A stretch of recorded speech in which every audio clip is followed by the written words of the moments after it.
We welcome you into Frisco, Texas. Jordan Spurgeon, Jordan Hamm, Brad Cesmat. It is Big 12 Football Media Days, which means we're going to sit here over the next half hour, thereabouts, and you're going to hear voices like Sam Levitt, Jordan Tyson, the great John Wilner, but we're starting with the two experts. Dinguses. Dinguses? Yeah. We're the opening act. Wouldn't it be nice, by the way, we're brought to you by Desert Financial Credit Union. Desert Financial Credit Union, taking care of you, taking care of your business from Big 12 Media Days here in Frisco, Texas. They support all this tomfoolery. Yes, they do. Yes, they do. They support it. All right, let's start with the angle that you're expecting to hear the most about today with ASU. Going from 16th to 1st last year. What was that like? The same thing as we've been talking about for 6 months, the end of the season last year. But it's a good problem to have, right? I was talking to some of the media relations folks over at ASU, and they're like, we are chock full, and we're going through Radio Row, and it's more, who doesn't want to talk to Sam Levitt? You know, where last year it was, oh, Cam Scotty's a nice player. Who's this Clayton Smith guy? Now they have 5 guys. Their 5 all Big 12 preseason selections are here, and then Clayton Smith. You know, so there's 6 studs here. So it's just funny how quickly that thing can flip. Expecting at some point somebody, not calling out shots, call them Arizona instead of ASU. That's going to happen when you get these national ASU-Arizona storylines. It always happens. Maybe not at Big 12 Media Day, you would hope, but you never know. Yeah. And then obviously, Sam Levitt, Heisman campaign. I'm sure he's going to be asked about that over and over and over today. So we won't be asking about that, but, you know. I might. Maybe. I'm a voter, so I have to ask. I have been interviewing mascots, because that's something that you have to do. You were a mascot at one point, right? I was. The Target back-to-school event for ASU, 2 years running, I was Bullseye the dog, and I was great. How'd you audition for that? It was, my girlfriend at the time was running the thing, and I said, that one paid cash rather than a Target gift card, so I wanted that one. And I didn't have to show up at 3, I could show up at like 8 and just get heat stroke for like 2 hours. But it's fun being a mascot. You can do whatever you want, and then they go, oh, he's just a dog. Like, I was throwing microwaves in people's carts and things like that, and they were just like, Bullseye, it's crazy. I was kicking stuff. Like, it's a great world to live in. The West Virginia mascot has a big old rifle. So I was a little intimidated when I came over to him. There's a couple gun-toting. Yeah. I don't. Oklahoma State, yeah. Texas Tech. I know he pulled his pistols on a couple. Yeah, there were some quick draws last year. Yeah. So for the Sun Devils pitchfork to look mild is saying something among these mascots. You've been coming now for a few years to these events. What strikes you about Media Day? They're all the same, but they're not. The topics are pretty much the same. The teams and players are obviously a little bit different, going from the Pac-12 to the Big 12 now. But it's a fun time. It's a fun time. You get to see everybody in a different environment. You catch guys early in the day. It's a lot more fun. You catch them at the end of the day. It's kind of, hey, what have you been asked about 100 times a day? Okay, I'll stay away from that, and we'll go somewhere else. So you kind of got to get creative talking to these guys, but it's a good time. With the right topics, and this is why I think we try to do a lot of homework ahead of time, is like, a lot of times this is where you get a one-on-one, one of the few times a year with a certain guy. So it's like, let's not do the just meat and potatoes stuff. Let's get a little weird. How great is it to be here today? Right. Yeah. What does it feel like to win in a bowl game? I know. Are you excited for the season? I know your team was awful last year, but how are they better? And how are Right. that? Okay, but like we try to dig a little deeper and find some fun storylines, some interesting ones that maybe nobody knows. And that's where this day can be great. When you come in and it's just all of that, it's a waste of everybody's time, frankly. Okay, so you've been coming here for how many years? Because we'll go back 6 or 7, probably. So when Pac-12 was out in Hollywood, then Pac-12 went to Vegas, Pac-12 started to fall apart. Remember the famous Jaden Daniels, you have a pizza endorsement. I do? Yeah, that actually happened. It was the JD5. Yeah. It feels to me like this is a much bigger deal than what we had in Vegas last year at Big 12, the first media day. And I don't know if Deion's going to show up or not. It was a lot of just kind of feeling out, how does this go? and even like, not to get too much in the minutia of journalism, but like, how do we get the players on camera? How do we do this? How do we do that? Where now it's much more, and there's a lot of buzz around ASU. It's interesting how it has totally flipped from last year, where U of A was the hot team, and you had Noah Fafita and T-Mac coming in, and they were Nobody the cared ones about on ASU. they were the ones on the all preseason team, and now it's ASU. Completely flipped. So, but yeah, this is a great facility. The Star, I've been here once before, years and years ago. This is a really cool setup to have. As much as I love the Vegas setup, and I will always be loyal to that, this is still a really, really good setup. It's fun. The Star, we ran into some people yesterday from Arizona. Didn't even know Big 12 Media Day was going on. They were just outside the Star visiting. We walked after getting some food and ice cream. There's a Bible study going on outside of the Star, stuff on the big screen TV. There's a bar across the street. They're having a Love Island watch party. It's just, it's a fun place to be. It was the American culture just crossing over, Bible study over here, and cheers like it was the Super Bowl. And we look up and it was some talking head in front of a green screen talking about getting dumped or doing the dump. I don't know. Hey, for them, the Cowboys aren't going to be there. Might as well be their Super Bowl, Exactly. All right. So we're all going to be doing our thing here. We are going to bring you Sam Levitt. We're going to bring you Jordan Tyson. We're going to bring you John Wilner. And of course, over on the website, sports360az.com, you can check out all the content from the guys, myself, our social media channels. We'll have a lot of it as well. We're back with more after this timeout.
And now, as always, part of Media Day is John Wilner.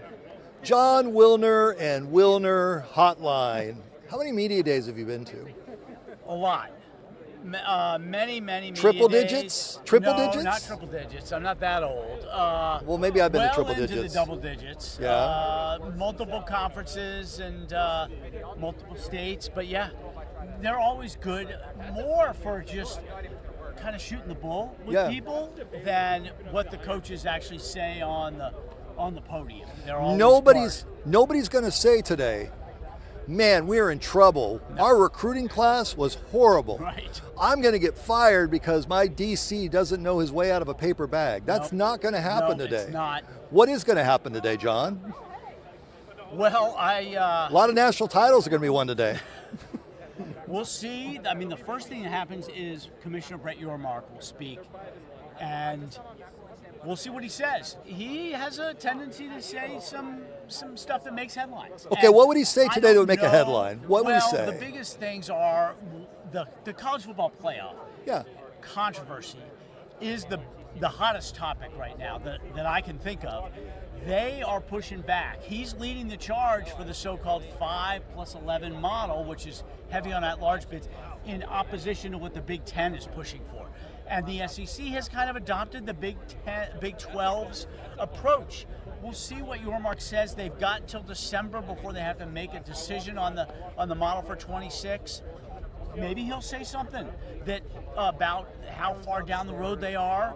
Maybe he'll say something about NCAA tournament expansion. I know that's basketball, but this week the men's basketball committee is meeting and they are going to discuss expansion, and we might get news on expansion of March Madness this week. Oh. I'm sure Yormark, who is in favor of it, more spots means more bids for the Big 12. He may address that as well. A year ago, you and I are sitting in Las Vegas, and we're thinking there's a nothing burger story here with Arizona State. It's going to be a rebuild. It's going to be a bunch of nothing. We're going to hear all the same stuff. Yep. But I was interested in Kenny to see how he'd go about it. And I had no clue about Sam Levitt. I had no clue that it would turn out to be the best story in college football. What are you sensing for Arizona State this coming season, John? It's almost the exact opposite situation internally and externally. Easily to be brushed aside last year, picked last, and they got all the attention this year. They got all Americans. They got a hot coach. They're a hot story. They're going to be top 10, top 15 in the preseason poll. They're a big story here. That's different. Even you could have the exact same 85 scholarship players from one season to the next, but everything is different in the locker room when you have expectations from the outside and internally. Guys that weren't thinking about the NFL last year, now they're going into the season and they're thinking about the NFL. It's totally different. I'm fascinated to see how Dillingham handles that aspect of it. If that works well, they could repeat as champs. They've got the players. But you don't like them in what you wrote. No, to repeat. I don't, because I think that something's going to go wrong. I mean, everything went right. You know, whether it's injuries or just guys not being totally aligned like they were, the schedule being tougher than maybe it looks. So the margins are so thin to win a conference, and I just think there's a chance that something will surface that we don't expect, and it will derail them. But they could finish, in a tie for a 4-team tie, one game off the pace, right? Sure. I'm not expecting that they're going to collapse, but winning that championship is such a narrow path. Well, when you think back to last season and some of the narrow victories that they had, Yep. it just came down to stupidity on a couple of them by the opposing team. I mean, really. Right. Take a knee and the game's over. Yep. And then it came down to, okay, you guys get this far and you do get that last-minute play, that last-minute miracle.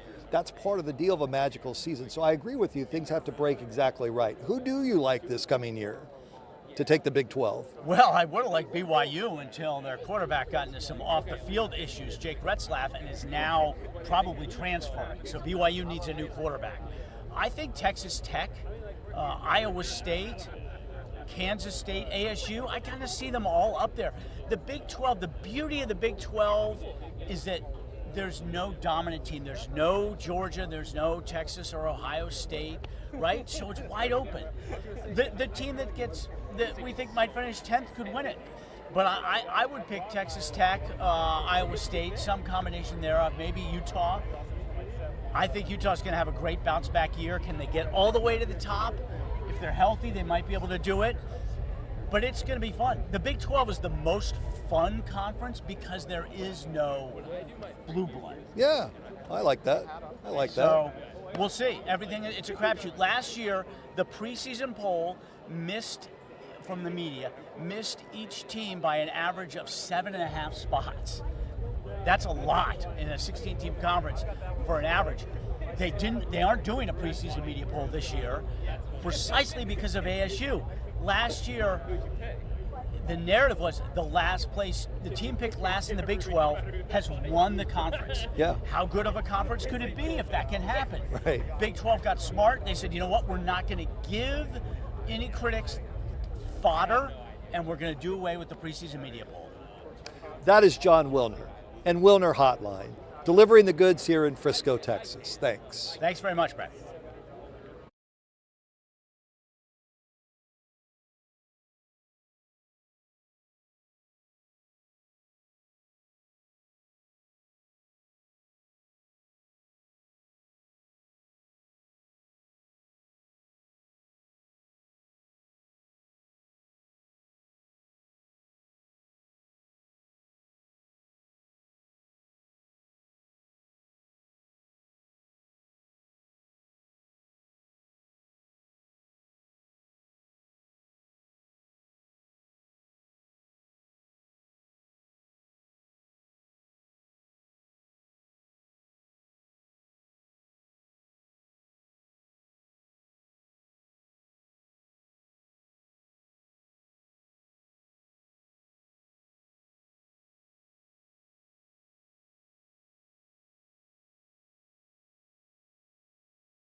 Right, back here at Media Day, here in the Star in Frisco.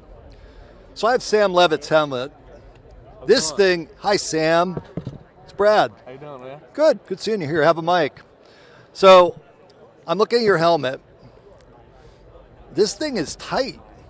Like, I try. You okay if I do this? Yeah, go ahead. Am I all right? I mean, I don't want to break it. I don't think I can. What size head are you?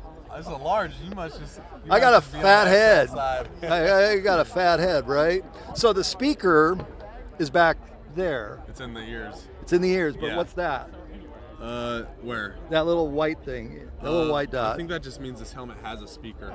Okay. Yeah, so it all goes back there, like the device, and then the earpiece is right next to my ear. What happens when a coach coughs in your ears? I don't know if that's happened. That yet. hasn't happened yet? Because I've heard that. Have you had coaches that you're like, dude, tone it down? It's too loud? It's funny you say that in practice for sure, because Royal will be, getting mad at someone or yelling. Yeah. They'll still have it on, and it's yelling in my earpiece. But hey, gotta quiet me down a little bit. But he's impressive in game with it. It all goes really smooth, and he's a professional. All right, how much say do you have in this? Do you have any say in this? Or they're like, here's your helmet? In Do you have to terms get of, it? like, the style of helmet? Yeah, no, like your padding, do you have any say over what you're wearing during game day? Yeah, for sure. I mean, I get to control that. I could do a different helmet, different padding, and I put a little earpiece right here in the big game so that noise doesn't come in from Oh, outside. okay. So when you're playing like Peach Bowl, Yeah. you got that. Yep. What question are you going to get asked today so many times you're going to be sick and tired of talking about it? I think about the projections for next year. Okay. Just, you look at last year and we were projected 16th, and we go and do what we do. So as we've learned, projections mean nothing. You got to go out and get it every single day. And I don't really like things being quote unquote handed to me or anything. So I don't like people saying, "Oh, this is what's going to happen." You guys are all this, that, and the third. So I just want to go out and prove it to them again.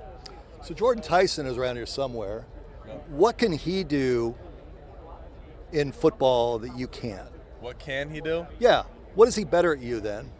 Yeah? I'd say his acrobatic catches for sure. Have you tried?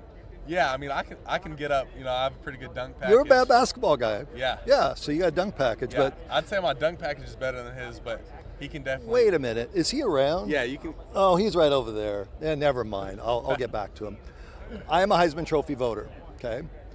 You obviously are a candidate. A year ago, I had Cam as just, let's keep an eye on this. And people have said, Brad, you're a homer and da-da-da-da-da-da, whatever. I believe that if you go out and you play the way that you play, that there will be West Coast bias. Christian McCaffrey is my prime example of he should have won a Heisman. When you play Iowa State, you play Colorado, not that every game, those games are going to be nationally televised from my view. I think as the season goes along, if you win, do you think at all about that stuff? Is it just Brad? I don't care about that stuff. No? Yeah, I mean, you care about it right now, and I'd say you definitely think about it in times like now, and that's what drives you to, work out harder, do some stretches when you don't want to do it, go in the film room when you don't want to go in it. But once it gets in season and week prep and game time, you don't think about those things. It's just about being the best teammate player you can possibly be. Okay. Business side, before I get you out of here. How many endorsements do you have right now? How many business deals? We asked this question of Jaden Daniels 3 years ago, and he didn't know that he even had one going with a pizza company. How many do you have going right now? I don't know the number. I got a couple. Yeah. But I'm really Who are excited. they? Can you say? I just like to keep that stuff to myself, and we put it out in the media, but I don't love to talk about all that stuff. Okay. Yeah, the business side, though, is real. Yeah. Do you have say when you're like, I'm not doing that? Yeah. Good. And have you said that? Yeah, for sure. Smart. All right.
Welcome back here at Media Day.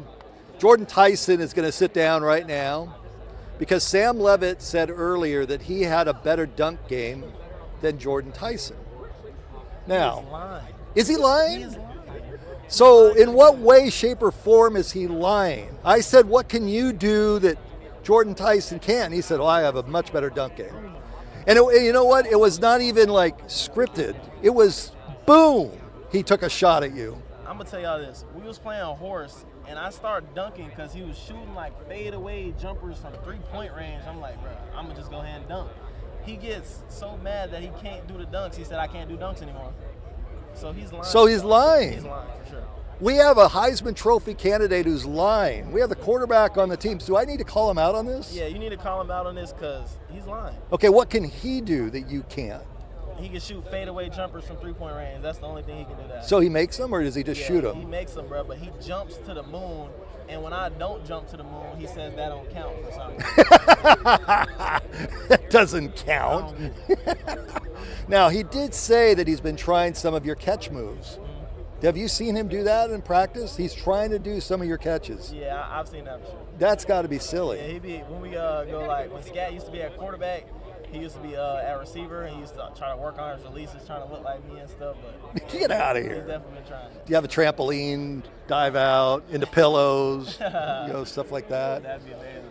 All right, what question are you going to get asked today that you're like, hey, Brad, I've been asked that question 100 times. I'm tired of getting that question asked. I think we ain't been going for that long, so I think we're still in the green to ask whatever you want. Okay, whatever I want. What do you want to talk about? If I'm talking about your team this I year, can talk about competing all day. do it. Because anybody on the team knows they don't beat me at not too many stuff. Nothing? What do they beat you at? The only thing I've lost in golf, and I've lost in ping pong to Dillingham, and that's it. That's all I can remember. So in golf, are you horrible? Nah, I be shooting under 100 every time. Every I time? don't never shoot over 100. Okay, but who beats you? Cam Harpool beats me. He's actually pretty good. He has a baseball background, so he's kind of. He's got the swing? Like a little cheating kind of. Oh, he cheats? No, he don't cheat. Like, He Okay. got the baseball background. Oh, because I know about golfers that cheat, so we don't want that. Who else beats you? That's it. So when Dillingham plays you in ping pong and he beats you, does he let you have it? Oh, for sure. Why? Because I'm Why? gonna talk that mess to Dilly. Okay. I'm gonna talk that mess, and I'm gonna tell him right before the game, I'm gonna beat you. But then when he wins, he gonna let me hear. I So- don't blame him for that though. So for a family audience that's watching right now, can you talk some of the mess? Or You're not? not beating me. I promise that. So if you're looking right in the camera, give it to him. I promise you're not gonna beat me. I'm gonna win this one for sure. And it's that smooth. That's me. And then what does he say? And then he'll be like, "Watch this." That'd be exact words. I can't lie. And he's right. He's right. I beat him for sure. I beat him. Don't get it twisted. He just beat me one time. If I would have told you a year ago in Las Vegas that we'd be sitting here with all this hype and hoopla, would you believe me?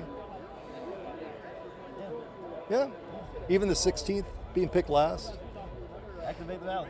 Yeah, that was, I've been in the Valley for 30 plus years. I think it was the best story, Jordan, that I've seen come through in a long time. I'm a Heisman voter. I kept my Heisman vote in my back pocket until it was pretty clear who I should vote for. Didn't matter, it was a hometown kid. She was the best player. So with that as a backdrop, you look ahead to this season. If you're an analyst, you're sitting here in my shoes. What am I looking at Arizona State saying, I think things could break their way, or things may not. You had some breaks last year, right? Yeah, I be telling a lot of people that we was close to being 7-5 for sure. A couple plays away. Yeah. And so this year, because fans are going to say, well, we're going to go undefeated and everything's going to be great and all that. And that's what fans do, and that's what players do. What they're supposed to do. Yeah, it's supposed to do. So objectively, you're looking at this season and say, what do we have to get right this year? What we have to do right this year? I mean, I you're, feel like finishing games. Mississippi State game, BYU game, Kansas State game, we didn't finish. We had a nice, good lead, but they came back and almost beat us. So just finishing. okay, that's good. Where are you a year from now? Where am I a year from now? I don't know. Only God knows. It's a good answer. Business, how's business off the field? How involved do you get in business off the field? I'm definitely involved just because I'm very particular in who I trust and who I want to work with. and things like that. But my family plays a big role in that. My brother's in that area right now, so he kind of guides me along through that. So I'm definitely in it on the business, but I try to elevate myself in every way possible. Craziest thing you've been offered to endorse? You're like, there's no way I'm doing that. You don't have to name the company, but just like a brand that you're like, not a brand, but just something like, there's no way I would do bubble gum. Or there's no way I would do, you know. There was something like I had to sign like 400 helmets. That was kind of crazy, but That's nothing too crazy. Nothing too crazy? Nothing too crazy. What endorsement do you have right now that you're so happy that you have? One endorsement. Does the rev share count? Yeah. Yeah, the rev share. Rev share counts big. The rev share. I appreciate you coming by. Yes, sir. I appreciate you. Good visiting. Yes, sir. There's Jordan Tyson. He can do things that Sam Levitt can't.